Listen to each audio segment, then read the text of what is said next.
తండ్రిని ఎవరు చంపారు అధ్యక్ష? ఎవరు చంపారు అధ్యక్ష? అదే రాజశేఖర రెడ్డి గారు కానీ దాంట్లో కక్ష తీసుకోకుంటే ఈ రోజు సభ్యులు ఇక్కడ మాట్లాడారు అధ్యక్ష.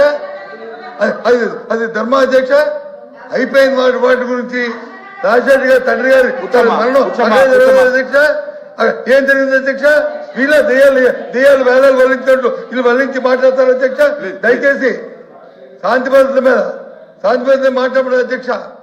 రాష్ట్రంలో జరుగుతున్న సమస్యల గురించి, శాంతి భద్రత గురించి, జరుగుతున్న హత్యల గురించి, లేకపోతే జరుగుతున్న నేరాల గురించి వాటి గురించి మాట్లాడమండి అధ్యక్ష.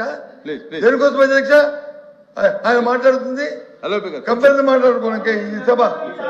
దయచేసి రాజశేఖర పేరుతోనే కూడా అర్హత లేదు అధ్యక్ష.